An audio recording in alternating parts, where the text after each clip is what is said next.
Hello प्यारे बच्चों, BDS tutorials में आप सभी का स्वागत है। कैसे हैं आप सब? आशा करती हूँ आप सभी एकदम स्वस्थ होंगे और मस्त होंगे। अभी मैं काफ़ी दिनों से आपके लिए कहानियाँ नहीं ला रही थी। अब क्यों नहीं ला रही थी? क्योंकि मेरी कुछ स्वास्थ्य समस्याएं थी, जिसकी वजह से मैं आप सबके सामने कहानियाँ नहीं ला सकी। लेकिन मैं फिर से आ गई हूँ अपनी कुछ नई कहानियों के साथ, है ना। तो हमारी जो अब से नई कहानियाँ हैं वो है मुंशी प्रेमचंद की स्वर्णिम कहानियाँ। तो अब ये नई श्रृंखला है हमारी, मुंशी प्रेमचंद की स्वर्णिम कहानियाँ। तो अभी हमको पहले इनके बारे में जानना चाहिए, है ना, कि कौन है मुंशी प्रेमचंद जी, क्या है उनका काम, कैसे कहानियाँ लिखी, है ना। तो आइए सबसे पहले हम इनके बारे में जान लेते हैं। तो इनका जन्म हुआ था 31 जुलाई 1880 को लम्ही में, और ये कहाँ है? ये है बनारस राज्य में। मृत्यु हुई थी इनकी 8 अक्टूबर 1936 को, जब इनकी उम्र 56 वर्ष थी। और इनकी मृत्यु जो है वो बनारस में ही हुई थी।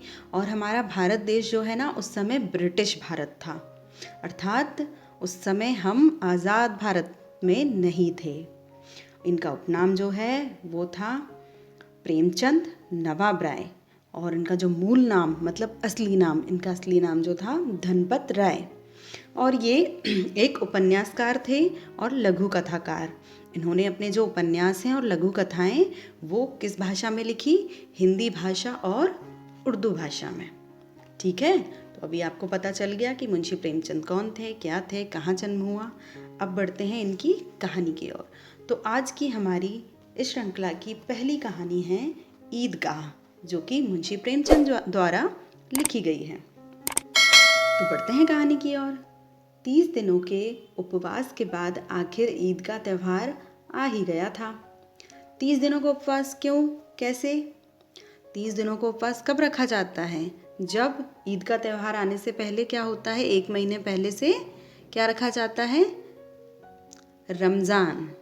रमज़ान का रोज़े रखे जाते हैं ना, उसे हम उपवास कहते हैं। और इसे जब उर्दू में कहा जाता है तो इसे रोज़ा कहा जाता है। तो वे 1 महीने का जब रोज़ा रखते हैं, उपवास रखते हैं, तो उसका जो आखिर दिन होता है, आखिर का दिन, उस दिन ईद का त्यौहार मनाया जाता है। तो 30 दिनों के उपवास के बाद आखिर ईद का त्यौहार आ ही गया था। इबादत, नए कपड़ों, स्वादिष्ट पकवानों एवं खुशियों का त्यौहार ईद। इबादत मतलब प्रार्थना।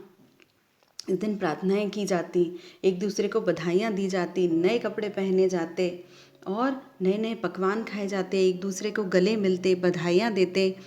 तो ऐसे वो त्यौहार मनाते हैं। और इन त्यौहार का कौन से दिन मनाया जाता है? ईद के दिन। सभी लोग पहले ईदगाह गए। सभी गांव के लोग कहाँ गए? ईदगाह। वहाँ नमाज अदा कर सभी गांव में लगे मेले को देखने चले गए। इस अवसर पर गांव में मेला लगा हुआ था और सभी ईदगाह जाने के बाद वहाँ पे नमाज अदा की और फिर कहाँ चले गए? मेला देखने के लिए। इस खुशी के मौके पर अमीना दुखी थी। इतनी खुशी का मौका था और अमीना नाम की जो एक औरत थी वो बहुत दुखी थी। क्यों थी? आइए जानते हैं। जब वह अपने 5 वर्षीय पोते को देखती थी, जब भी वो अपने 5 वर्ष के पोते को देखती थी तो वो बहुत दुखी हो जाती थी। पोता कौन होता है? तो पोता होता है बेटे का बेटा। तो जब वो अपने बेटे के बेटे अर्थात अपने पोते को देखती थी तो बहुत दुखी होती थी। क्यों? क्योंकि जो पोता था उसका नाम था हामिद, और हामिद ने कुछ वर्ष पहले ही अपने माता पिता को खो दिया था। तो अभी हामिद किसके साथ रहता था? अपनी दादी माँ के साथ, है ना। तो उन बूढ़ी दादी को अपने पोते को देख के बहुत दुख होता था कि इसके माता पिता भी नहीं है और ऊपर से हम गरीब भी हैं। तो हामिद के लिए उसकी दादी ही उसकी दुनिया थी। हामिद जो था वो सबसे ज़्यादा प्यार अपनी दादी को करता था। अपनी गरीबी के कारण काफ़ी दुखी थी, वो बहुत दुखी थी कि वह गरीब है ना। ईद के लिए बड़ी कठिनाई से उसने मात्र 8 रुपये बचाए थे।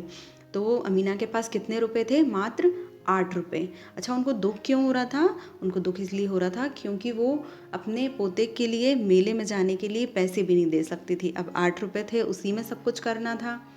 तो 2 रुपये में दूध आ गया तो 2 रुपये कहाँ खर्च हो गए? दूध में खर्च हो गए। अभी शक्कर और सेवई लानी बाकी थी। वह अपने ही ख्यालों में खोई बैठी थी, मतलब वो अपने मन में सोच रही थी कि लो भाई, इसमें से 8 रुपये तो थे मेरे पास, अभी 2 रुपये तो दूध में खर्च हो गए, अभी शक्कर लानी है, सेवैयाँ लानी है। और ऐसा सोच रही थी और तभी अचानक से हामिद उसकी गोद में बैठकर उसके गले से लिपट गया। तभी हामिद आ गया, 5 वर्ष का छोटा सा, आ गया अपनी दादी माँ के पास और आके उनकी गोद में बैठकर गले लिपट गया और प्यार से गले लगाकर अमीना ने उसे 3 रुपए दिए। तो जब वो बैठ गया गोद में तो दादी ने सोचा कि भाई अब मेरे पोते को भी मेले जाने के लिए मुझे कुछ तो देना ही चाहिए। तो उन्होंने क्या किया, उसे प्यार से गले लगाया और उसे 3 रुपए दे दिए और ईदगाह जाने की अनुमति दे दी। हामिद अपने मित्रों के साथ ईदगाह पहुंचा। वो अपने दोस्तों के साथ कहाँ गया? ईदगाह में। वहाँ उन सब ने इबादत करी, फिर उसने वहाँ पे प्रार्थना करी, इबादत करी, एक दूसरे को गले लगाया और फिर मेले में खिलौने और मिठाइयाँ खरीदने चले गए। कौन? हामिद और उसके सभी दोस्त। सभी ने मनपसंद खिलौने खरीदे और फिर रेवड़ी, गुलाब जामुन, सोहन हलवा खरीदने मिठाई की दुकान पर गए। आप सभी के मुंह में भी पानी आ गया होगा ना, मेरे भी आ गया। तो सबने क्या किया, किस दुकान पे गए? रेवड़ी, गुलाब जामुन, सोहन हलवा खरीदने के लिए मिठाई की दुकान पर गए। सभी हामिद को दिखा दिखा कर मिठाई खा रहे थे। अब हामिद के पास तो इतने रुपए नहीं थे, तो किंतु हामिद शांत था। हामिद बिल्कुल शांत था, उसने अपने पैसे खर्च नहीं किए। जब वह मेले से गुजर रहा था तो उसने लोहार की दुकान पर चिमटे टंगे देखे। चिमटा जानते हो ना, जिससे रोटियां सेकी जाती है, लोहे का चिमटा, वही उसने एक लोहार की दुकान पर टंगे देखे। वहाँ और भी कई बर्तन थे, इस दुकान में बहुत से बर्तन थे। उसे अचानक अपनी दादी की याद आ गई। उसके लिए चपातियाँ सेकते समय कई बार दादी के हाथ जल जाते थे। हामिद काफ़ी देर तक दुकान में खड़ा रहा और फिर उसने लोहार से पूछा। फिर लोहार से क्या पूछा हामिद ने कि यह चिमटा कितने का है? दुकानदार बोला 6 रुपये। दुकानदार ने ऐसा कहा। हामिद उदास हो गया। दुकानदार ने फिर कहा 5 रुपये तुम्हारे लिए अंतिम मूल्य है। मतलब उसने अब 1 रुपये कम करके बता दिया कि भाई 5 रुपये में आएगा, अब इससे कम नहीं हो सकता और ये आखिरी है, लेना हो तो लो, नहीं तो जाओ। हामिद थोड़ा साहस जुटाकर कहा। हामिद को फिर अंदर से थोड़ी सी हिम्मत आई और उसने थोड़ा सा साहस हिम्मत जुटाकर क्या कहा, क्या तुम 3 रुपये में दोगे? जाने कैसे दुकानदार राजी हो गया। दुकानदार भी राजी हो गया 3 रुपये में देने के लिए। हामिद चिमटा खरीदकर दोस्तों के पास गया। हामिद के मित्र उस पर हंसने लगे, पर हामिद बहुत प्रसन्न था। हामिद अपने मन में बहुत खुश था, जबकि उसके दोस्त उस पर हंस रहे थे क्योंकि वे तो मिठाइयाँ खा रहे थे, खिलौने खरीद रहे थे, है ना। फिर उसने चिमटे से तरह तरह के करतब दिखाकर अपने मित्रों का मनोरंजन किया। लेकिन उसने उस चिमटे से भी तरह तरह के जो स्टंट होते हैं ना, तरह तरह के करतब दिखाए उसने और अपने मित्रों को, अपने दोस्तों का मनोरंजन किया। बच्चे अपने खिलौने भूलकर हामिद के साथ हो लिए। अब सारे बच्चे हामिद को भी अपनी खरीदी मिठाइयाँ खिलाने लगे। हंसते खेलते सब बच्चे अपने गांव पहुंच गए। घर पहुंचकर हामिद भागकर अमीना के पास गया और उसकी गोद में बैठ गया। अब हामिद बहुत खुश था और भागते भागते घर आया और जल्दी से उसकी दादी की गोद में बैठ गया। अमीना ने भी उसे खूब प्यार किया, उसकी दादी ने उसको बहुत प्यार किया, लाड़ किया। जब हामिद ने दादी को चिमटा दिखाया तो वह हैरान हो गई। वह कैसे हैरान हो गई कि उसने हामिद से पूछा कि ये उसे कहाँ मिला। सबसे पहले तो दादी ने ये मन में सोचा कि ये लड़का, इसको मैंने मेले में घूमने जाने के लिए, खाने पीने के लिए पैसे दिए थे और खिलौने खरीदने के लिए, लेकिन ये तो चिमटा लेकर आ गया। तो दादी ने उससे पूछा कि तुम्हें ये चिमटा कहाँ मिला? दादी, मैंने इसे 3 रुपये में ख़रीदा है। तो हामिद ने क्या कहा कि दादी दादी, मैंने इसे 3 रुपये में ख़रीदा है। मेरे बच्चे, क्या तुमने अपने लिए कुछ भी नहीं खरीदा? तो दादी बोली, मेरे प्यारे बच्चे, क्या तुमने अपने लिए कुछ भी नहीं खरीदा?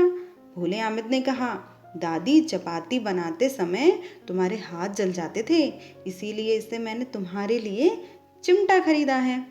तो उसने कहा कि दादी दादी, जब आप मेरे लिए रोटियां बनाती थी ना, चपातियाँ, तो सेकते समय तुम्हारे हाथ जल जाते थे, इसीलिए चिमटा मैंने तुम्हारे लिए खरीदा है। बूढ़ी अमीना की आंखें भर आई। दादी बहुत प्रसन्न हुई कि मेरा पोता मुझसे कितना प्यार करता है। हामिद का प्यार देखकर उसके गालों पर आंसू लुढ़क आए, मतलब उनकी आंखों से आंसू बहने लगे। उसने हामिद के लिए अल्लाह से प्रार्थना करी। उसने प्रार्थना करी कि हे ईश्वर, ये इतना प्यारा बच्चा जिसने अपने लिए ना सोचकर मेरे लिए सोचा, तो इस बच्चे को हमेशा तरक्की देना, है ना। तो आप सबको ये कहानी कैसी लगी? उम्मीद करती हूँ ये कहानी आप सभी को बहुत पसंद आई होगी। और इस कहानी से आपको क्या शिक्षा मिलती है कि हमें हमेशा अपने से पहले दूसरों के बारे में सोचना चाहिए और अपने लोगों के लिए सोचना चाहिए कि वे हमारे माता पिता के बारे में भी सोचना चाहिए कि वो हमारे लिए कितना कुछ करते हैं, है ना। तो ऐसा नहीं है, अब वो तो गरीब था, उसने सारे पैसे उस पर खर्च कर दिए। आप ऐसा कर सकते हैं कि आपके पास जितना है उसमें से थोड़े से आप अपने माता पिता के बारे में भी सोचें, अपने बड़ों के बारे में भी, जो आपसे बहुत सारा प्यार करते हैं उनके बारे में भी, है ना। क्योंकि छोटी छोटी चीज़ें एक दूसरे को खुशियाँ देती हैं। तो अगर ये कहानी अच्छी लगी हो तो लाइक कर दीजिएगा, चैनल को सब्सक्राइब करिएगा, ठीक है, और बेल आइकन दबा दीजिएगा, जिससे कि आप सभी को मेरी कहानियाँ का नोटिफिकेशन आ जाए, ठीक है। तो अब फिर मिलेंगे अगली कहानी में, तब तक के लिए नमस्ते।